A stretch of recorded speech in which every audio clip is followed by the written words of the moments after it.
40,000 rail workers have gone on strike in the UK in the biggest transport dispute in 3 decades. Previously bustling stations have been turned into ghost towns as only 20% of services are running.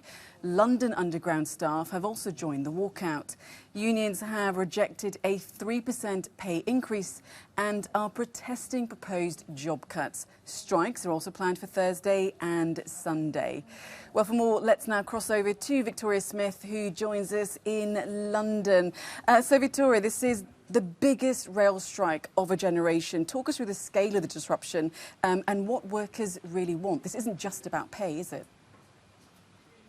That's right, Mariam. Yes, it is a big week for disruption on public transport. As you said, a rail strike and a tube strike here in London today, and 2 more rail strikes planned on Thursday and Saturday. And this, of course, is affecting the whole country because of the unions, the RMT unions' demands for some kind of pay rise linked to the cost of inflation. I mean, I think everybody's looking for that at the moment, but they have got an issue with the pay rise they've been offered of 3%, in fact 2% with a possible 1% on top. They say that's simply not enough. And the other issue they have is one of potential job cuts. The National Network Rail, which runs most of the railways here in the UK, needs to save money because they need to save some €2 billion because of the operating costs of the pandemic. They lost a lot of money because of the lack of the commuters during the pandemic, and they're still not up to pre-pandemic numbers on the railways. So they are looking to make savings, and that's despite the $16 billion that the government gave them to help out during the pandemic. They say they're still in trouble. The whole of the network is now undertaking this strike as a result. Some of the trains are running, but most people are finding other ways to get to work and get to their appointments, whether that be on the busy roads, on e-scooters I've seen, on bikes, walking as well, or some people just opting to stay in the sunshine and work from home, of course. So people are trying to find other ways to get to work, to commute.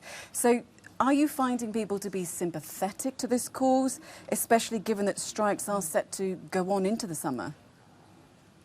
So that's, there's controversy over this. I mean, there's been a poll done, a survey done. It shows that older people are less sympathetic to it, younger people more likely to be sympathetic, although the younger people are the ones more likely to use the railway. I think the fear is among people that this could be the first of similar strikes among public workers, you know, perhaps looking at care workers, the NHS, other areas where pay, conditions, pensions are a problem. You know, will this be the first of perhaps a summer of disruption? And nobody will be looking forward to that. The cost of living is hitting everybody, and of course some people have paid for season tickets as well. I understand they can get refunds, but that can take time and cost money. So there is a split of opinion about this, not helped by the fact, of course, here in London there's a tube strike today, and it's particularly hitting segments of the population such as those who need to get to work, obviously, but also those who need to go to hospital for surgery, for outpatient appointments, who just can't get there now, so having to cancel their operations as a result. And students are in the middle of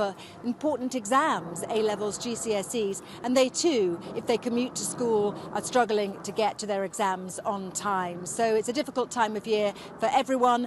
People are doing their best, but it is a difficult few days ahead.